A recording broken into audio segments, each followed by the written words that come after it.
Having an exceptional relationship with your spouse affects every single aspect of your life and is crucial for experiencing your dream life together. I'm Rob Murgatroyd. And I'm Kim Murgatroyd.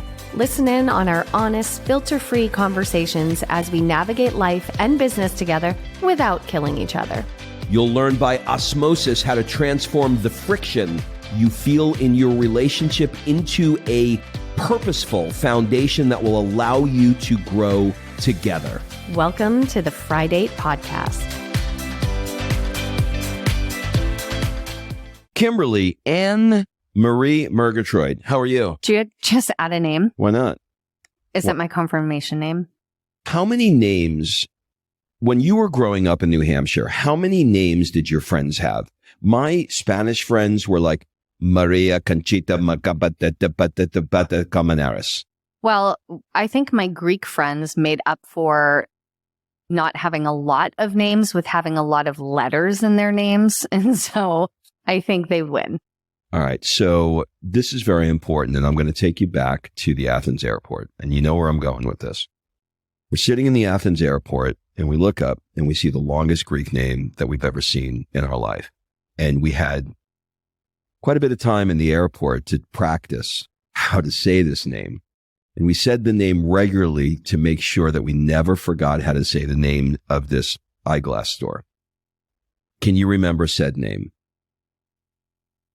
I know the end is Montepoulos. No. No? You're actually, you actually have a segment of that right, but you don't have the front part of it. I don't have the exact thing. Come on. But the last name was Diamantopoulos. Diamantopoulos. Okay. Let's see if I can Google this. Oh, it's in Greek. Literally. Yeah. In Greek. Yeah. Were you able to find it on Google? Yes. Got it. What's the name? It's not a first and last name. It's the whole last name. Papa Diamantopoulos. Papa Diamantopoulos. So actually, you were really wrong. Okay, I was wrong. You were... I told you I had a portion of it. Papa Diamantopoulos. I had Montepoulos. But I think the first name is like just as freaking long. No, it's probably George. Yeah, exactly. It's got to be George. Not why we're here. Not why we're here. We are here to talk about premature... practicality.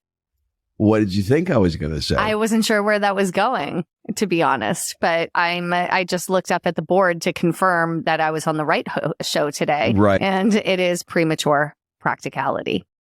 We just talked about this with our Patreon group on this month's Zoom, didn't we? And we did a little one-on-one mini micro coaching on it, didn't we? Yeah. By the way, we're having so much fun with these guys in our Patreon group. So if you like, when you go to Blockbuster, if you like this movie, you're going to love this one. If you like this show, you will absolutely love our Patreon community, because it's not that we're not ourselves on this. Like when you're hanging out with your girlfriends and you could just be yourself. Okay. I'm going to digress from this premature practicality just for a second to explain our last Zoom and what went down there. So we had a Zoom scheduled with our Patreon. We do a monthly Zoom call. And we had it scheduled with them. And I had one of my local friends here. Her and her family are doing a reverse sabbatical where they're going back to the US for 1 year. And she asked me if I wanted to get with her and a group of other friends and surprise all of our husbands with a e-bike ride in Chianti and a lunch for Father's Day. And it happened to be on the same day as the Patreon Zoom call. I said, sure, no problem. So the Patreon Zoom call, I put at 6:00. I knew we'd be home by 4, and I thought I had it all handled. Well, this e-bike ride took a turn for the crazy. One bike for one of the dads broke. People were literally pushing him uphill. It was a shit show. The whole thing was a shit show for this particular ride. It was so much fun. And like those, you said it right. Those things that happen are the things that create the stories, but it just extended our day quite a bit. And we rolled into town, jumped out of the van, went into a park at 6:03, sat down and went live with our Patreon group. Because we could have canceled it. We could have said, hey, something came up, but we didn't because it's important to us and we love it. And we had a great conversation back to premature practicality. Yeah. What's interesting, and I often forget this because you know how like you get something in your head and you get clear about it and it just doesn't come up in your life anymore. So for me, I'm so attuned to making sure what I'm about to explain to you doesn't happen that it generally doesn't happen for me. But because I'm doing coaching, I can see it so clearly in other clients. And let me explain what it is. When you're looking to make a change in your life, let's say that you want to leave a job that you're in, or you want to leave a country that you're living in, or you have a different vision for a life that you want, whatever it is. Whenever you're trying to figure out what's next, premature practicality can pop in really quickly. So what does that mean? Let me use an example. Many of you know that I was a chiropractor for 25 years, decided I didn't want to do it anymore, and was looking for something different. The practicality of what my next step could have been would be to be a coach for chiropractors. Makes sense, right? I have 25 years of experience under my belt. I ran a successful practice. I can help I can really shorten the learning curve for a new doc. It's a way that I don't have to see patients anymore. It all makes perfect sense on paper, except for one problem. I didn't fucking want to do it. Okay. So you have this premature practicality where you're like, you just prematurely become quite pragmatic and quite practical about it. So when I'm talking to clients, I'll ask them what they want. And the answers that I get from them are logical. And when I push them a little harder and I say, okay, so on a scale of 1 to 10, where are you? They give me the kiss of death number. 7. 7. It's not too good. It's not too bad. It's 70 degrees. It's 70 degrees. It's 70 right. degrees, no humidity, no Sunny, bugs. no bugs. It's perfect, right? And so there's no fire there. And so I say, okay, if you have to pick one, would it be an 8 or would it be a 6? And they really don't want to answer that question. And I could see it in their face. They're pissed because in their head, they've already made up their mind that this makes sense. So I'm going to do this. So they want to say 8. And so the second kiss of death is when they add the word like to it. So they'll go, it's like an 8. Which is what we would call a 7. It's like when I was practicing with patients and I'd ask them what their weight was. They'd go, I'm like 110. Yeah, I'm like anytime they added 10 more pounds. Okay. Because I knew what that number was. Okay. So now you get the idea of what premature practicality is. Okay. So what do you do about it? You have to start asking yourself some different questions, right? So the questions then become things like, it's not even so much if you knew you couldn't fail. Like a lot of people move into this if you knew you couldn't fail kind of thing. And I heard something yesterday that was so good. It was on a Tim Ferriss. Andrew Huberman for his podcast was interviewing Tim Ferriss. It was very good. And Tim said something that I had never heard him say before. And he said, what if you knew it wouldn't work? And I thought, no, I understand that. And then he explained it. If you love something so much, let's say photography, right? Or I was DJing for a while. If it didn't work, I didn't give a shit because I loved it. So asking yourself the question, if it didn't work, what would you do? And it's basically saying, if it didn't work, would you still do it? And so I have been asking my coaching clients these questions as we're coming up with these things. And the answers I'm getting are probably not. Probably not. And that doesn't mean that they shouldn't do it. It just means that you should be very well aware when you're asking yourself this question that I'm only doing this because I'm going to make money at it, or I'm only doing this because it makes sense. Do you think that sometimes though, there's what you're currently doing. Let's say you're dissatisfied with what you're currently doing. And then there's the dream.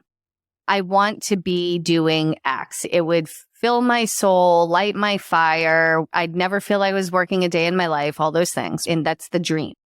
Do you think, though, that there's a premature practicality bridge that sometimes you got to go over to get to the other side? Like for you and I, we did a lot of things. We did network marketing. We did a lot of things. And like for us, I think network marketing was that bridge, but that wasn't like a big path passion. I wasn't like, oh, I can't wait to be a network marketer. Like there's a bit of, we love a product, we use a product, might as well sell the product. There was a bit of premature practicality in that with us as well as a premature practicality bridge. So I think for me, when I hear this, you could have come out of chiropractic, sold the clinic, went into coaching chiropractors as the bridge to get to where you wanted to go, in the same way that network marketing was the bridge to getting you into podcasts, these international mastermind events, platinum events, and all the things. Like that was our bridge. So do you think that you should never do the premature practical option or the practical option, let's say? Or because I think there's a difference, right? I think that sometimes people are coming to you, coaching clients, and they want to get out of A and move into the dream. And if they're moving into the dream, then yes, the premature practicality would apply, because the dream is the dream, not the practical thing, not the practical next solution.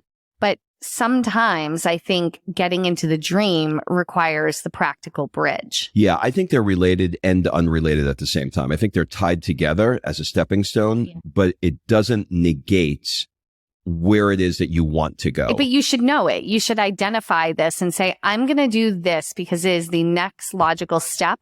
And it's in my wheelhouse and I know I can make money. It'll get me out of where I am and on my way to where I want to be, but this isn't the end result. Yeah, the challenge becomes when somebody makes the premature practicality the ends and not the stepping stone. That's what I mean. So maybe, so if they're looking at it, so this is where when you asked our Patreon group, what's an 11 out of 10 for you, right? When you ask that, I love that question, by the way. What's an 11 out of 10? Because it can't be a 7. What's the 11 out of 10? That's the dream. Like the 11 out of 10 for you and I right now is writing books and living in Tuscany. Okay, so let's take that for a second, because I love doing stuff that's real to us, because we can call each other out on our bullshit like really quickly. Okay. Let me pull up my Rob's bullshit file in my phone. It's pretty long list. I hope you have enough gigs. So when I think about what's an 11 out of 10 for me, right? I just read this book by John DeMartini, great book called Values Factor. And in the end, I could save 300 pages of reading. And in the end, whatever your highest values are, those are going to be the ones that you most want to work on, or those will be the ones you should work on because you have the most energy for. And so in the end, it came down to one sentence for me personally. It was, I'm a writer that lives in Tuscany. That was what it basically. And that's the 11 out of 10. That's the 11. And built into that is that I'm living off of book royalties and I'm living in Italy and we have maybe a villa in the hills or whatever, but it's all tied to that one thing. Okay. So why don't you have it? What is the gap that you look at and go, this is an 11 out of 10? Or maybe not, why don't you have it? Maybe why would that not be for somebody the next thing? Because they look and they go, okay, yeah, if you're asking me like, what's an 11 out of 10? I'm Francis Mays or I'm Stanley Tucci and I'm writing books about Italy and I'm drinking sublime liqueurs in the hills of Tuscany as I'm looking over the puppy in the spring. You know what I mean? Like, well, sure. Who wouldn't want that, right? There becomes this narrative in your head where you're like, oh my God, of course.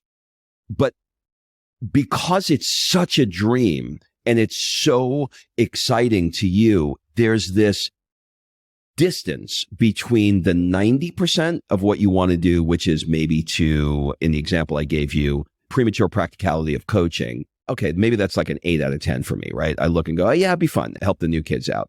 But when you look at that 11, it just seems the chasm between that 8 and the 11 seems so overwhelming to you that you're like, there's no way. I've never written a book before. I don't know how to get it published. I don't know if anybody cares about me, what I have to say. And then the chatter goes in your head. So you don't even allow yourself to step into the 11 because you don't think you can. So you default to what you think you can do. It's interesting because I think when you talk about what would be an 11 out of 10 for you, most people go towards a business idea versus a lifestyle. And the life that we are talking about, being writers in Italy, we actually really enjoy writing and we really enjoy Italy. And so it makes sense for us to do that. And it makes sense, but not in the practical way you're talking about. It for us right now, being writers in Italy is not that far off of where we are because we are writing and we are in Italy. We're doing a lot of other things too, but we are writing and we are in Italy. But if you back us up a decade or even 5 years ago, if I said to you 5 years ago in 2017, in like the height of the clinic, you're going to be a writer in Italy, you would be like, what are you talking about? Like, it was too far away. And so I think where a lot of people that are probably listening to this conversation, I think the two things, if you're trying to get out of the day job, right? If you're trying to get out of the 9 to 5, the corporate world, or whatever it is that you have, you need to look at two things. And I know we've touched on this in other podcasts, but what would the dream be? Create the vision. We have an incredible ultimate vision course that helps you lock down what that dream is.